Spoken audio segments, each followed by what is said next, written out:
अपना राष्ट्र है ये कहने का साहस बड़े बड़े कहलाने वाले में नहीं, और एक मिला जुला ऐसा नया एक कुछ राष्ट्र जीवन बनाने का प्रयत्न किया जिसमें कि यहाँ का निवासी हिंदू उसका विनाश करने के लिए उसके ऊपर आक्रमण करने वाला ऐसे जो कुछ बाकी के समाज में सब इनको समान रूप से ही जिसका अंग माना। ये आवाज है माधव सदाशिव गोलवलकर की, जिन्होंने राष्ट्रीय स्वयंसेवक संघ के संस्थापक डॉक्टर केशव बलिराम हेडगेवार के बाद 43 सालों तक आरएसएस की अगुवाई की और उसे उथल पुथल के दौर और तमाम विवादों से निकालते हुए उस मुकाम पर पहुंचाया जहां हम आज उसे देखते हैं।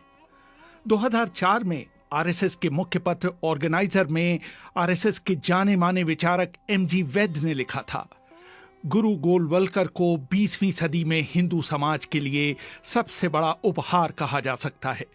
राष्ट्रीय राजनीति में संघ का जो महत्व आज है उसका श्रेय गुरु जी को दिया जाना चाहिए, जिनके अथक प्रयासों के कारण ही संघ देश के कोने कोने तक पहुंच पाया। रामटेक में जन्मे गोलवलकर की निजी जिंदगी के बारे में सार्वजनिक रूप से बहुत कम सामग्री उपलब्ध है।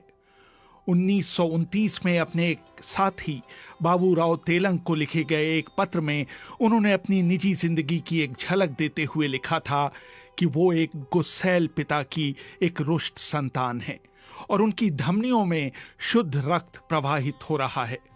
वो तेलंग को ये भी बताते हैं कि किस तरह बीमारी के दौरान उन्होंने सिगरेट पीना शुरू कर दिया था और किस तरह नागपुर दंगों के दौरान उन्होंने अपने हाथों का इस्तेमाल किया था।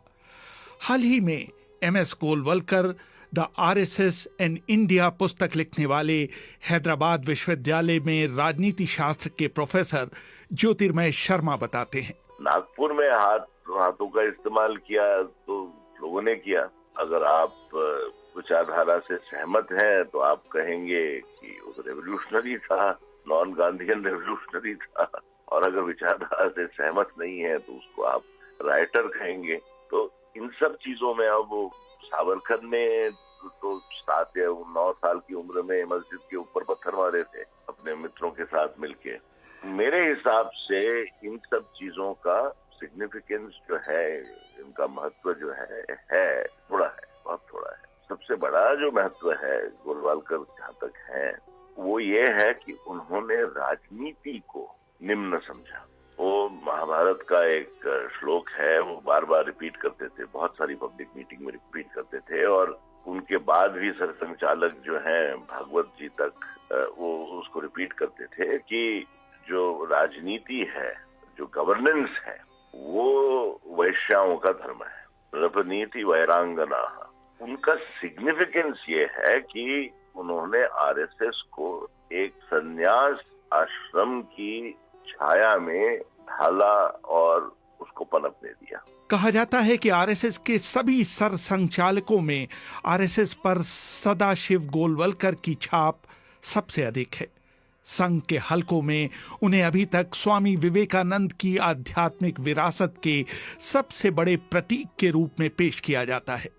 Indira Gandhi centre of arts के प्रमुख और मशहूर पत्रकार राम बहादुर राय को गोलवलकर से मिलने का कई बार मौका मिला था। एक बार मैंने उनको पत्र भी लिखा था एक प्रोटेस्ट में, तो वो गुरुजी पत्रों के जवाब देते थे। वो मान लीजिए दौरे पर होते थे, जिसको संघ में प्रवास कहते हैं, तो लौट करके आने के बाद वो जो पहला काम करते थे नागपुर महाल में संघ का वो जो कार्यालय था, तो उसमें सीढ़ियाँ चढ़ करके और अलग से सरसंघ चालक का एक कमरा होता था जहाँ वो रहते थे। और डॉक्टर आबाजी थत्ते एक पेशे से डॉक्टर थे, लेकिन संघ के प्रचारक हो गए थे, तो वो उनके निजी सचिव के रूप में आजीवन रहे। तो मैंने उनको दूर नजदीक से कई बार देखा है। पहली बार मैंने उनको 1968 में देखा, और उस समय देखा जब पंडित दीनदयाल उपाध्याय की हत्या हो गई थी। दीनदयाल उपाध्याय का 100 मुगल सराय स्टेशन पर रखा हुआ था। वो इलाहाबाद से और सीधे वहाँ गए जहाँ दीनदयाल उपाध्याय का पोस्टमार्टम हुआ था। बाकी लोग रोग आ रहे थे, गुरुजी अविचलित थे। गुरु गोलवलकर के कार्यकाल का सबसे विवादित फैसला था 1942 के भारत छोड़ो आंदोलन से संघ को पूरी तरह से अलग थलग रखना। उनके इस फैसले को लेकर आरएसएस की अब तक आलोचना की जाती है, लेकिन ऐसा करने के उनके अपने कारण थे। मशहूर किताब RSS icons of the Indian right लिखने वाले नीलंजन मुखोपाध्याय कहते हैं, मैं आपको याद दिलाना चाहता हूं कि हेडगेवार जब 1930-31 में गांधी जी ने दांडी मार्च के बाद जो सिविल डिसोबीडियंस का जो आंदोलन हुआ था, उसमें भी राष्ट्रीय स्वयंसेवक संघ बतौर संगठन के नहीं पार्टिसिपेट किए थे। उन्होंने अनुमति दी थी अपने कार्डर को इंडिविजुअल कैपेसिटी में शामिल होने की। उन्होंने खुद तय किया था, क्योंकि इतना ज़्यादा सिविल डिसोबीडियंस का जो कहते हैं कि उसके प्रति एंथुजियाज्म इतना था, उनको ये लगा कि अगर हम लोग इसमें पार्टिसिपेट नहीं करेंगे तो हम लोग टोटली इररिलेवेंट हो जाएंगे। इसलिए उन्होंने पर्सनली भी एजिटेशन में शामिल हुआ था, लेकिन मेन सिविल डिसोबीडियंस में नहीं हुआ था, बल्कि जंगल सत्याग्रह में हुआ था। लेकिन उसके ज्वाइन करने के पहले उन्होंने जो सरसंघ चालक की गद्दी थी, वो दूसरे किसी अपने एक साथी को परांजपे जी थे, उनको नियुक्त करके सरसंघ चालक बना के फिर जाके वो कोर्ट अरेस्ट किए थे। तो गोलवालकर ने जो फैसला किया क्विट इंडिया मूवमेंट में राष्ट्रीय स्वयंसेवक संघ नहीं ज्वाइन करेगा, वो उसी के कंसिस्टेंट था, क्योंकि एंटी कॉलोनियलिज्म राष्ट्रीय स्वयंसेवक संघ का मेन ऑब्जेक्टिव और मेन परसूट नहीं था। वो लोग बेसिकली चाहते थे कि हिंदू समाज को स्ट्रेंथन करें, ताकि वो मुसलमानों का जो इतिहास में उनके परसेप्शन में कि हिंदुओं का जो अपमान हुआ, उसका वो लोग बदला ले सकें। उनको लगता था कि अगर हम हिंदू कंसोलिडेशन का जो प्रोसेस है ये जियोपोटाइज होगा अगर हम लोग कॉलोनियल पावर्स के किसी कारण से हम उनको अपसेट करें, जिसकी वजह से वो हम पे कोई सैंक्शंस लगा दे। तो हमारा जो एक्चुअल काम है कि हिंदू समाज को स्ट्रेंथन करना, मुसलमान समाज के खिलाफ खड़ा कर पाए हम हिंदुओं को, उसमें हमारी वीकनेस हो जाएगी। आरएसएस के अस्तित्व का सबसे बड़ा संकट आया जब गांधी की हत्या के बाद आरएसएस पर प्रतिबंध लगा दिया गया और गुरु गोलवलकर गिरफ्तार कर लिए गए। इस तथ्य ने भी आरएसएस को बहुत नुकसान पहुंचाया कि एक समय नाथूराम गोडसे आरएसएस के सदस्य हुआ करते थे। गोडसे निकल चुके थे संघ से, पर कोशिश कर रहे थे कि सावरकर और संघ का एक जॉइंट वो हो जाए, क्योंकि मुश्किल ये थी कि सावरकर जो थे वो 30s के बाद ही was ready to become a representative of the Hindus, और गोलवालकर का मत था कि सारा देश हिंदू है, तो आप हिंदुओं की हिमायत कैसे कर सकते हैं एज ए सिंगल ग्रुप, कि पूरा देश ही हिंदू है। वहां जाके बात अटक जाती। और दूसरी बात ये थी कि सावरकर का मत था कि बिना राजनीति के कोई भी चीज संभव नहीं है, और आरएसएस का गोलवालकर जब तक थे तब तक मत रहा कि जो संघ के लोग जो हैं, मेन स्ट्रीम लोग जो हैं, वो अपने हाथ गंदे नहीं करेंगे राजनीति में। करीब 7 महीने बाद आरएसएस से प्रतिबंध हटाया गया और गोलवलकर ने संगठन के आधार को विस्तार देने का बीड़ा उठाया।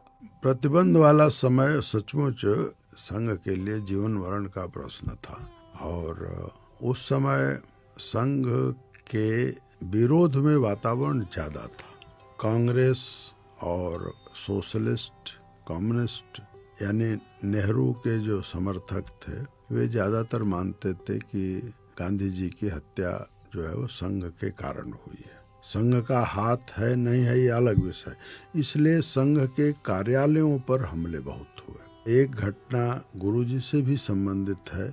जब वो गिरफ्तारी उनकी हुई है, उससे पहले जहां वो रहते थे वहां भारी हमले का अंदेशा था। लोगों ने कहा कि आप ये स्थान छोड़ दीजिए, छिपने के लिए दूसरी जगह जाइए, परंतु उन्होंने कहा कि नहीं, हम इसी स्थान पर रहेंगे, और हमारे जो लोग हमले करने आ रहे हैं वे हमारे लोग हैं, फिर भी अगर हमले करेंगे तो हम मुकाबला नहीं करेंगे, हम भागेंगे भी नहीं, लेकिन हम देखेंगे कि क्या होता है। कुछ लोगों ने शायद ये कोशिश की, तो हमले से पहले ही उनकी गिरफ्तारी हो गई। सरदार पटेल को भी समझ में आया कि नहीं, वो संघ का कोई जो भी जांच वगैरह हुई होगी तो संघ का कोई हाथ नहीं है। तो धीरे धीरे जवाहरलाल नेहरू को समझा करके 30 जनवरी 48 को हत्या हुई है, शायद 3 फरवरी को, और जुलाई 49 में जा करके। तो ये जो पीरियड है वो संघ के लिए कठिन परीक्षा का समय था, जिसमें गुरुजी ने उसका बहुत साहसपूर्वक नेतृत्व किया। गोलवलकर की सबसे बड़ी आलोचना हुई मुसलमानों के उनके जबरदस्त विरोध के कारण।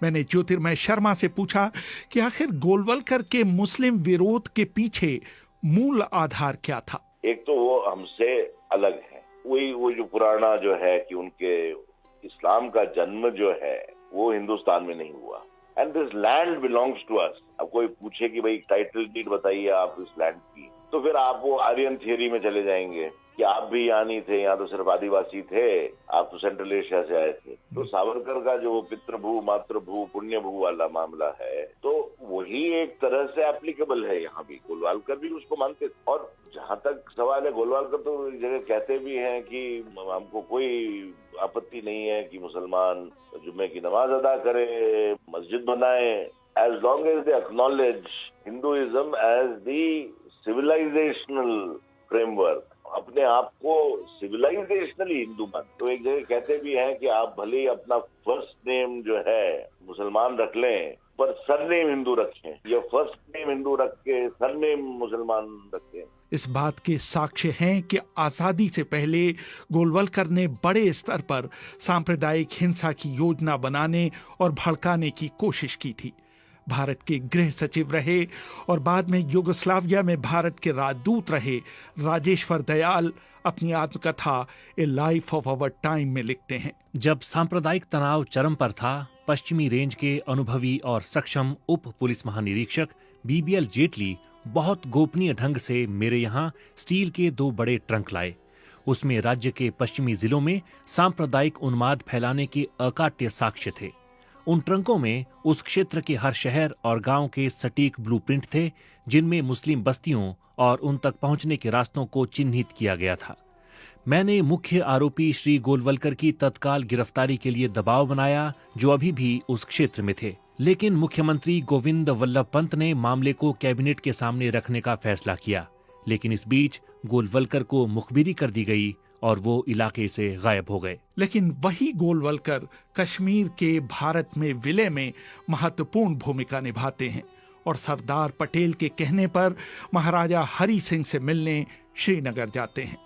मशहूर पत्रकार संदीप बोमजाई लिखते हैं, सरदार पटेल के कहने और राज्य के प्रधानमंत्री मेहरचंद महाजन के हस्तक्षेप के बाद गोलवलकर श्रीनगर गए और 18 अक्टूबर 1947 को उन्होंने महाराजा हरि सिंह से मुलाकात की।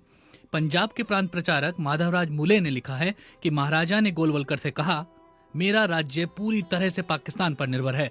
कश्मीर से बाहर जाने वाले सभी रास्ते रावलपिंडी और सियालकोट से गुजरते हैं। मेरा हवाई अड्डा लाहौर है। मैं भारत से किस तरह संबंध रख सकता हूँ? गोलवलकर ने उनसे कहा, आप हिंदू राजा हैं। पाकिस्तान के साथ विलय के बाद आपकी हिंदू प्रजा पर मुसीबतों का पहाड़ टूट पड़ेगा। ये सही है कि आपका भारत के साथ कोई रेल, सड़क या हवाई संपर्क नहीं है, लेकिन इसे बनाया जा सकता है। आपके और जम्मू कश्मीर के हित में अच्छा यही होगा कि आप भारत के साथ अपने राज्य का विलय कर लें। चीन के साथ युद्ध में आरएसएस ने नागरिक प्रशासन में जिस तरह की भूमिका निभाई, उससे नेहरू इतने प्रभावित हुए कि आरएसएस की एक टुकड़ी को पूरी यूनिफॉर्म और बैंड के साथ 1963 की गणतंत्र दिवस परेड में भाग लेने दिया गया। 1965 के युद्ध में भी गोलवलकर उन चंद लोगों में से थे जिनसे तत्कालीन प्रधानमंत्री लाल बहादुर शास्त्री ने परामर्श किया था। अटल बिहारी वाजपेयी उनसे इतने प्रभावित थे कि उनकी उपस्थिति में कभी कुर्सी पर न बैठकर हमेशा जमीन पर बैठते थे। गोलवलकर के देहांत के बाद भाषण देते हुए वाजपेयी ने कहा था, वे तो अपना श्राद्ध स्वयं करके चले गए, हमारे लिए मानो कुछ छोड़ा नहीं। लेकिन ये कहना भी ठीक नहीं होगा, कुछ नहीं छोड़ा। हमारे लिए राष्ट्रभक्ति की एक महान धरोहर छोड़ी है। समाज को संगठित, अनुशासित और शक्तिशाली बनाने का एक अधूरा कार्य छोड़ा है। भारत को परम वैभव के शिखर पर पहुंचाने का एक महान संकल्प छोड़ा है, जीवन भर। लेकिन गोलवलकर के आलोचक ऐसा नहीं मानते। लेखक और इतिहासकार रामचंद्र गुहा उन्हें नफरत का मसीहा कहते हैं। मशहूर पत्रकार खुशवंत सिंह को एक बार गुरु गोलवलकर से मिलने का मौका मिला था। खुशवंत सिंह लिखते हैं, जब मैं गुरु गोलवलकर के घर पहुंचा तो बाहर से ही आभास मिला जैसे घर के अंदर पूजा हो रही हो। दरवाजे के बाहर करीने से चप्पलें लगी हुई थी, अंदर से अगरबत्ती की सुगंध आ रही थी और रसोई से बर्तनों के खनकने की आवाज आ रही थी। एक छोटे कमरे में करीब 1 दर्जन लोग सफेद बुर्राक कुर्ता और धोती पहने बैठे हुए थे। लग रहा था कि सभी लोग अभी अभी नहा के आए हों। उनमें से एक थे दुबले पतले गुरु गोलवलकर, करीब 65 की उम्र, ठुड्डी से लटकती हुई बेतरतीब सफेद दाढ़ी और कंधे पर गिरे हुए काले बाल। पहली नजर में वो मुझे हो ची मिन्ह के भारतीय संस्करण लगे। मैं जैसे ही उनके पैर छूने के लिए झुका, उन्होंने अपने कमजोर हाथों से मेरे दोनों हाथ पकड़ लिए। चाय के प्याले के बाद मैंने उनसे पूछा, आप मुसलमानों के इतने खिलाफ क्यों हैं? गोलवलकर का जवाब था, मुसलमानों को सबसे पहले भूलना होगा कि उन्होंने भारत पर कभी राज किया था। दूसरे, उन्हें विदेशी मुस्लिम राष्ट्रों को अपनी जन्मभूमि मानना बंद करना होगा। और तीसरे, उन्हें भारत की मुख्यधारा से जुड़ना होगा। गोलवलकर हालांकि जानकार व्यक्ति थे, लेकिन उनके बारे में मशहूर था कि वो अखबार तक नहीं पढ़ते थे। संघ की विचारधारा का स्रोत सावरकर हैं, लेकिन उन सिद्धांतों को विस्तार गोलवलकर ने ही दिया था। गोलवलकर जो है एक तरह से उनका क्लोज्ड माइंड था। उनके दिमाग में जो कुछ कंक्लूजन्स आने थे, जो कुछ उनका जो थियोरी थी, सोशल थियोरी थी, उसके बारे में कंप्लीट फाइनलिटी आ गई थी बहुत उनके जवानी में। तो उसके बाद से उनको लगता था कि मुझे आगे और कुछ पढ़ने की ज़रूरत नहीं है, मेरे को अपने विचार को रिकंसिडर करने की कोई ज़रूरत नहीं है। जबकि वास्तविकता ये भी, कोई भी अगर अच्छा आदमी इंटेलेक्चुअल परसूट में लगता है तो उसको एक चीज़ से हमेशा तड़पना चाहिए, वो है सेल्फ डाउट। क्या मैं जो कह रहा हूँ, क्या यही फाइनल ट्रूथ है, या हो सकता है मैं कुछ गलत कर रहा हूँ? गोलवलकर के दिमाग में कभी ये नहीं आया था।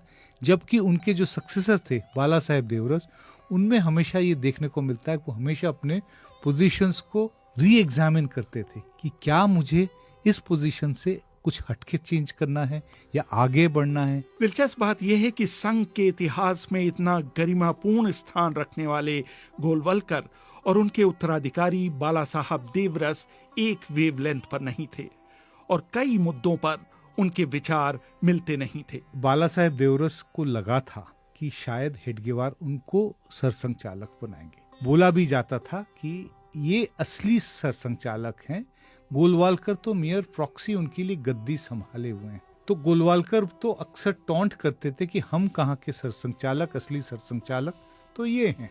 क्विट इंडिया मूवमेंट के समय देवरस ने गोलवलकर को बहुत डायरेक्टली पूछा कि आप बोलते हैं कि आप डॉक्टर साहब के उत्तराधिकारी हैं, उनके सक्सेसर हैं, उनके हर कदम को आप फॉलो कर रहे हैं, तो आप उनको क्यों नहीं फॉलो कर रहे कि उन्होंने जो सिविल डिसोबीडियंस के समय किया वो आप क्यों नहीं कर रहे? Golwalkar had no answer. 64 की बात है, जितना मेरे को साल याद है, एक बाई इलेक्शन हुआ था जिसमें दीनदयाल उपाध्याय को बाला साहेब देवरस, तब ये ऑलरेडी जनसंघ के पॉलिटिक्स को देखते थे संघ की तरफ से, उन्होंने कहा कि इनको चुनाव लड़ना चाहिए दीनदयाल उपाध्याय को। गोलवलकर नहीं होना देना चाहते थे। उसके पहले 50s में एक मेजर कंट्रोवर्सी हुई थी उन दोनों के बीच में, जिसकी वजह से करीब 6-7 साल बाला साहेब देवरस संघ छोड़ के चले गए थे। हुआ ये था कि उस पर्टिकुलर पीरियड में जब अंडरग्राउंड रहे थे तो संघ को रिसोर्स मोबिलाइजेशन के लिए बहुत दिक्कतें हुई थी। बाला साहेब देवरस उस समय ओपन मार्केट में हुंडी में पैसा उठाया था। जब बैन हट गया तो जो उन लोगों से पैसा लिया था हुंडी के मार्केट के ऑपरेटर्स, उन्होंने कहा मेरे पैसे लौटाओ। तो बाला साहेब देवरस गुरुजी के पास गए और बोले कि मेरे को मदद करिए इनको पैसा लौटाने के लिए। तो गोलवलकर ने कहा कि आपने किसी से परमिशन लेके पैसा उठाया था, तो आपने खुद पर्सनली उठाया था, तो पर्सनल डिसीजन था, अब आप खुद भरिए। तो देवरस के पास वो कैपेसिटी नहीं थी, तो इसलिए वो वापस गांव चले गए। दोबारा से जाके उन्होंने खेती शुरू की और उस पैसे से उन्होंने उन लोन को जो उन्होंने आरएसएस के लिए उठाया था वो रीपे किया। तो जब फाइनली जब लौट के आए, जब उन लोगों ने कन्विंस किया उनको करीब 5-6 साल के बाद, तो बहुत बिटरनेस के साथ आए। वो बिटरनेस कभी व्यक्त नहीं हुआ, लेकिन इम्प्लिसिट उन दोनों के बीच में आखिर तक बना रहा। इंदिरा गांधी गोलवलकर से कभी नहीं मिली। अपने पिता की तरह उन्होंने भी उनका विरोध किया, लेकिन उनकी मृत्यु पर उन्होंने कहा था अपने व्यक्तित्व और विचारों की गहनता के कारण राष्ट्रीय राजनीति में उनकी एक खास जगह थी। हालांकि हम में से बहुत से लोग उनसे सहमत नहीं थे। उनका जो सबसे बड़ा योगदान है वह संघ को विवादों से बचा करके और निरंतर बनाए रखने में है। जिन तूफानों से संघ उन दिनों गुजरा है उसमें गुरुजी के अलावा दूसरा कोई नेतृत्व होता तो संघ टूट जाता। उसी तरह से 1947 के समय में भारत का विभाजन का वो समय है, उथल पुथल का है, मारकाट का है, तो उसमें संघ की भूमिका क्या हो, तो ये बचाव और राहत कार्य, इस पर गुरुजी का जोर है। कुछ लोग उग्रवादी भी थे, उस रास्ते पर गुरुजी ने संघ को जाने से रोका। अब दूसरा जो उसको कहेंगे, हिंदी में वो शब्द होगा अवसाद और अंग्रेजी में होगा डिप्रेशन। संघ के जीवन में डिप्रेशन का एक काल आया है जिसको कम लोग नोटिस करते हैं, वो 1952 है। संघ के बहुत सारे लोगों को ये लगता था कि बहुत सारे राज्यों में, पंजाब में, दिल्ली में और जगहों पर जनसंघ जो है वो सरकार बनाएगा या मुख्य विपक्षी दल के रूप में होगा। लेकिन जब परिणाम आया तो पार्लियामेंट में 2 लोग जीत करके आए और इन जगहों पर कांग्रेस छाई रही। तो वो उन लोगों के लिए जो इस काल में मानते थे कि हमारा बहुत भविष्य उज्जवल है, उनके लिए वो डिप्रेशन का काल था। लेकिन गुरुजी इसमें सही साबित हुए। उन्होंने उन लोगों को ये समय से पर बताया भी था कि ये जो बाढ़ जैसी स्थिति है उसको ऐसा मत समझो कि ये तुम्हारा संचित धन है। ये जो डिप्रेशन का जो काल आया 1952 का, उसमें कई बड़े लोगों ने चुनाव जीतने के लिए संघ के पास जो पैसा था वो लगा दिया। अब वो जब लगा दिया और कोई परिणाम नहीं आया तो आपस में अंदर ही सही आलोचना हुई। उस आलोचना के कारण से फिर बहुत सारे लोग संघ से अलग हुए और वो जो 5-7 साल का पीरियड है, वो उस पीरियड में गुरुजी ही हैं जिन्होंने एकनिष्ठ होकर के संघ को चलाया। तब से लेकर के 1973 तक जो सबसे बड़ी उपलब्धि अगर गुरुजी की कुछ कहेंगे, संघ की निरंतरता को 73 तक बनाए रखना गुरुजी की सबसे बड़ी उपलब्धि है। नमस्ते सदा वत्सले मातृभूमे, नमस्ते सदा वत्सले मातृभूमे, त्वया हिंदू भूमे सुखम वर्धितोहम। रेहान फजल, BBC, दिल्ली।